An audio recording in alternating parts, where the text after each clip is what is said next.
The crisis that has been rocking the All Progressives Congress appears to be easing up after weeks of dialogue through the deployment of the party's internal problem-solving mechanism.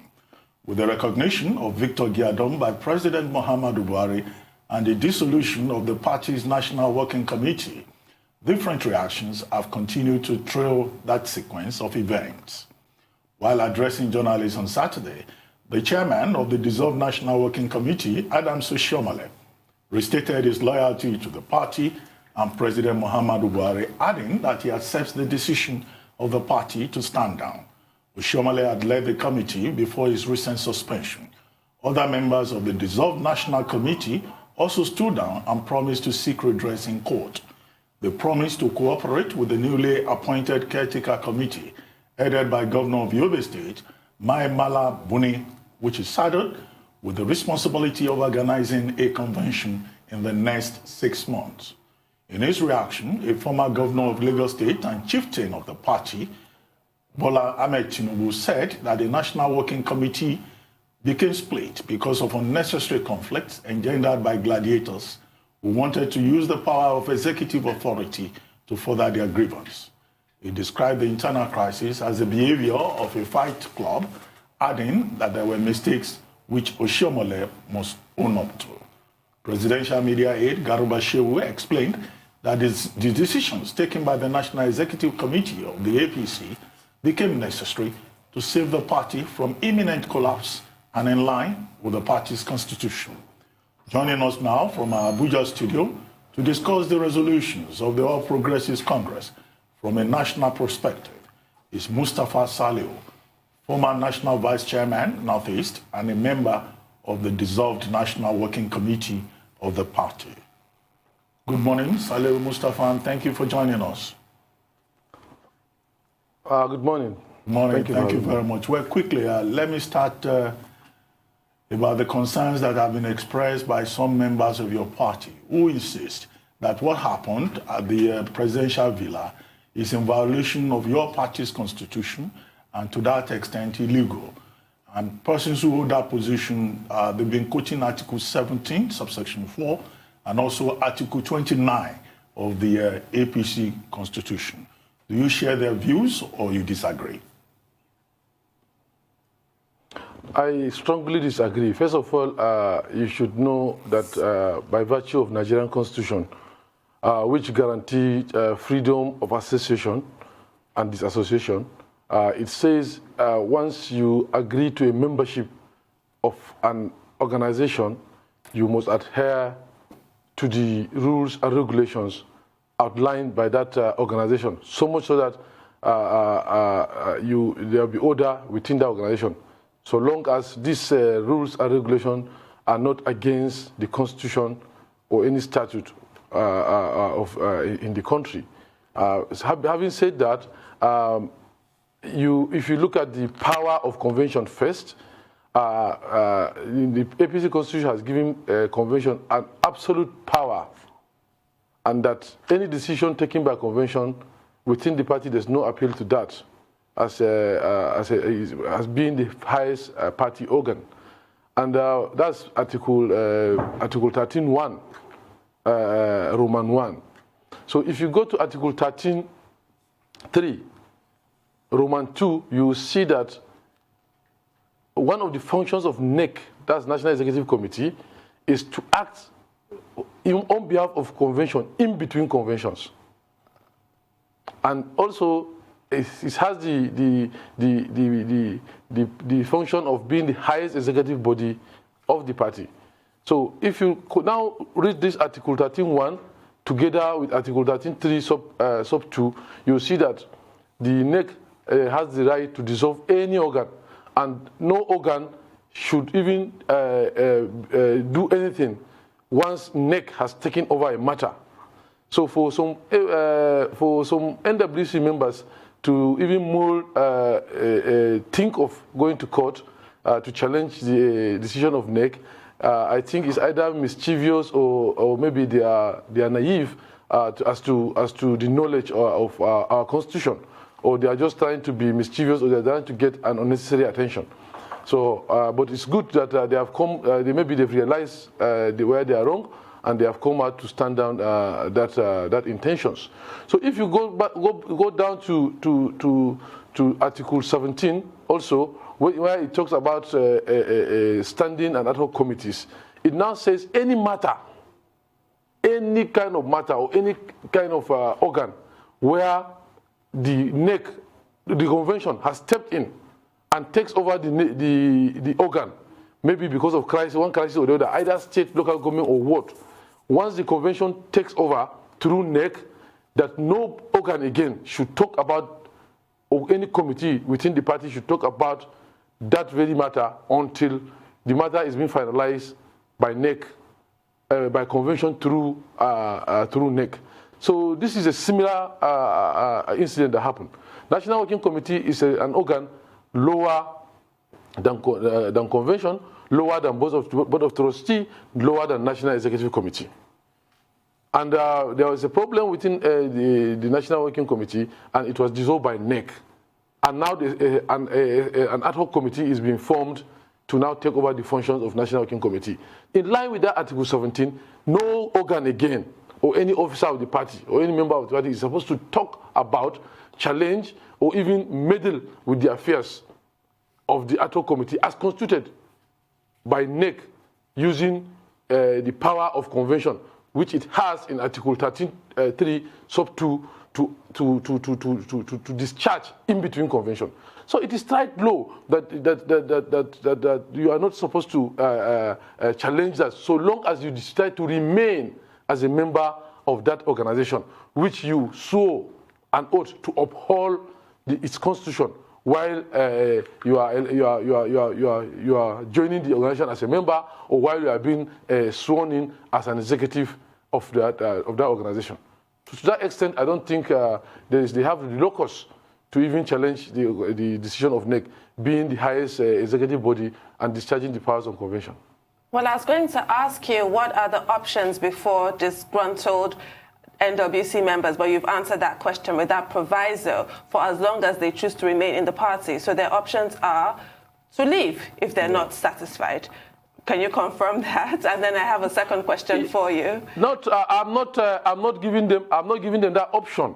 As much as the Constitution of Nigeria guarantee the right of association and disassociation, we are party people, and he who is trying to catch a bat does not throw a stone around. That's an Hausa adage I directly translate. What I would advise any aggrieved member is they should now write to the committee, because this committee is unbiased, it's a neutral committee. They should now write to this committee that, okay, this committee, yeah, because of this factor, we felt we are being terminated wrongly. And these are our cases. Then this committee will now look at these cases and see if there is any remedy or any preference or any waivers that is felt it deemed fit to be now given to these working committee members who felt this disgruntled. Not only working committee members, any other member that feel aggrieved now, he has the right now to write to the committee, and the committee, I believe, will consider. If you look at the crop of people in that committee, you know that these are people that are very good politicians. Also, they are people of character and integrity, and with a lot of experience, wealth of experience. So they were able to navigate through all the conflicts within the party and see that everybody at least is being taken care of with regards to his grievances and acrimonies. So also, trust is very important. You see that the president of the chairman is somebody that has never taken side to fight anyone, so he was able to earn trust of both sides. Both warring parts were able to believe, okay, this guy, there's a possibility of him giving us justice. And this is very important because it's psychological. Then you come with an open mind when you are bringing your acrimonies and grievances. But when you feel there's bias, as it was formed in the leadership of the former working committee, you find out that when you are coming, you are coming with a mindset, your judgment is already clouded that you are not going to get justice. And in the end, you will not find justice. So, but with this ad hoc committee, I think all of us have regained confidence in the leadership, and very soon you will begin to see significant changes So that's my next question. The committee has a lifespan of 6 months. What do you expect to see within the next 6 months? What can we, the public, expect to see? Yeah, within the next 6 months, first of all, I think they have to start with reconciliation. It's very, very key that they bring all members and gain the trust of the party ranks and file, also the party leadership, the founding fathers, the founding members, to come back to now have trust in the leadership of the party. And that's number one. When you now reconcile, bring people, not only within the party, even other people that were in the party, that left the party because of one acrimony or the other, because of one injustice or the other, as meted on them by the former leadership, should also be contacted to see how they will now come back and rebuild the party. Secondly, is for them to now prepare a befitting and also a very transparent convention, which is going to be acceptable by all, so much so that another leadership will be ushered in. This will now serve two purposes. First of all, it will now reunite the party. Secondly, it will now take us away from having conventions and congresses close to primary elections. Because the litigations, definitely, whatever kind of convention or congresses you have, there will be people that must be aggrieved. Because politics, to a very large extent, is a zero-sum game. There must be winners and there will be losers. And we Nigerians, we are known to be bad losers. We will not take losing lightly in most cases. So people will go to court, people will write petition, people will go on appeal, people will do a lot of things. So that will now give us time to be able to sort all these petitions and litigations out before we now begin to enter primaries. So much so that we enter primaries with a legally recognized ESCO. On that note, yes, we'll take a short break. We'll be back for more with you. Please stay with us.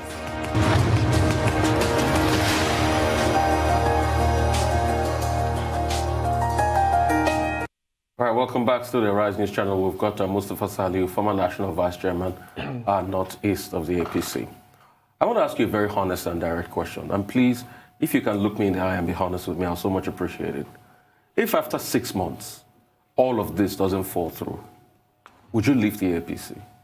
Have you started thinking of other parties that you shop for? If after 6 months, there's no resolution, if after 6 months, nothing is happening, the party is still going the way that is not favoring the former members of the National Executive Council and National Working Committee have been dissolved, like you said, would you leave the party? First of all, please confirm that I'm looking you in the eye now. Yes, yes. Yeah, confirm I'm looking you in the eye. Yes. So before I announce that, okay, I want to tell you that APC is going to be my last political party.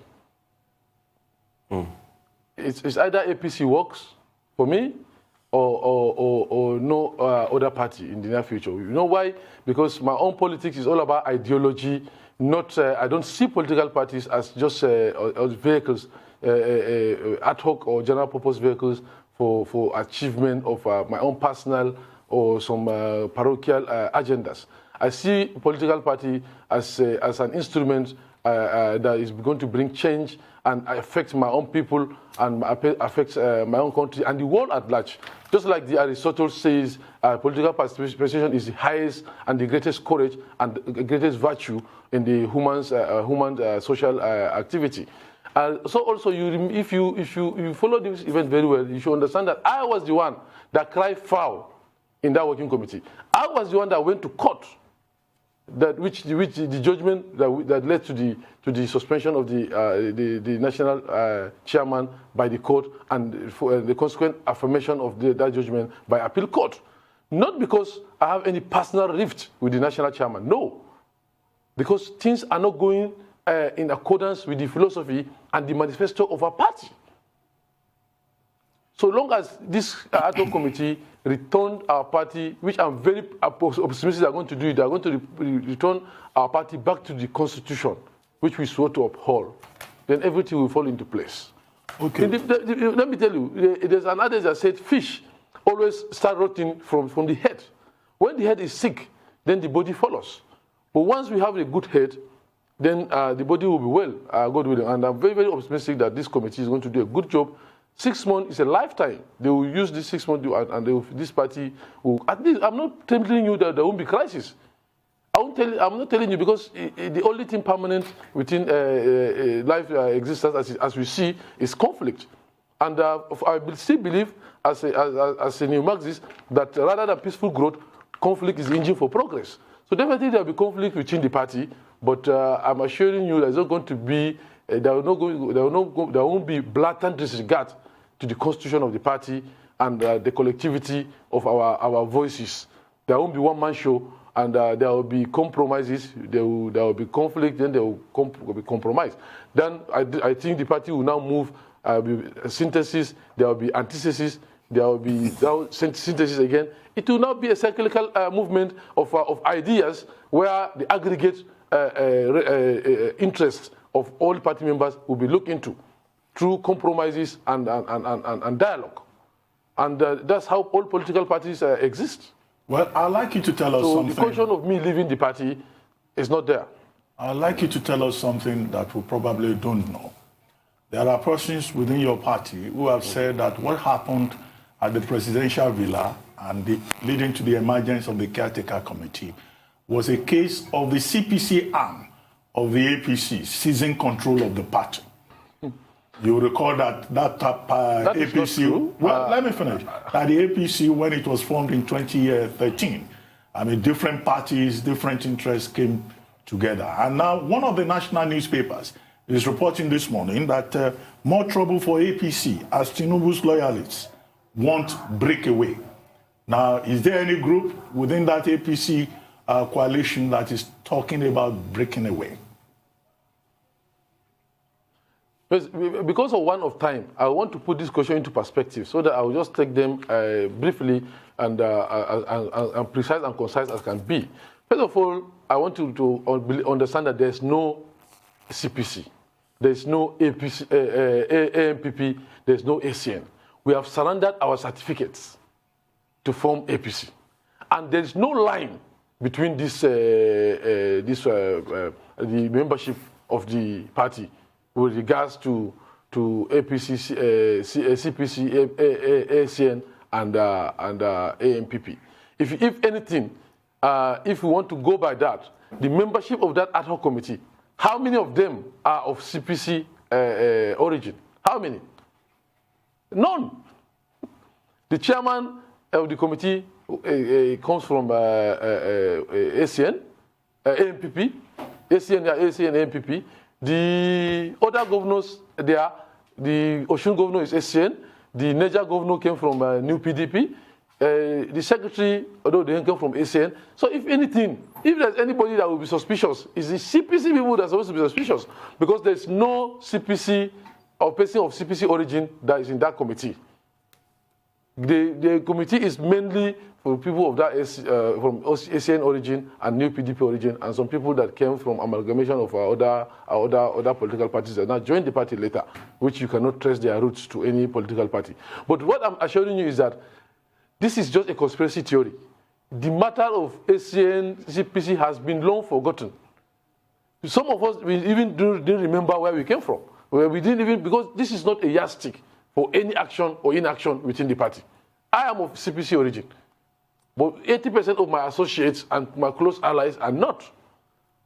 That is not to say that people of CPC origin are not also my allies, but I'm saying people that we do day-to-day things, that we are closer.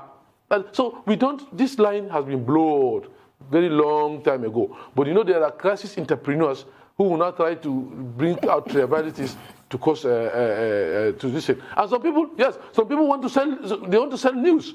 So they can write anything they want to write. Let me tell you, the ACN and under the auspices of the ACN, people of ACN origin, who are believed to be under the auspices of Aswaju, Ahmed Bola Tinubu, I want to believe they are more comfortable than ever within APC now. So anybody that's giving you story that they want to break away, that's just a mischief. They are more comfortable. You saw the address of the interim chairman, where he said nobody is targeted and Aswaju is our founding father. Yes, and if I have to tell you, this very has been a chairman in ACN, a party chairman, state party chairman in ACN. the founding state chairman of SN of Yobe, when Aswaju was. So I don't think there's anything, this thing to target anybody. And I don't want to believe anybody, unless if that person is just unnecessarily paranoid. Well, Mr. Salihu, we only have about a minute left. I just wanted to ask you very quickly. You have elections around the corner in Edo State in September, Ondo State in October. In a few seconds, can you tell us how the upending of the APC at the national level might affect these elections going forward? Yeah, it's going to affect the election. When you say affect, you should know that the effect can be positive or negative.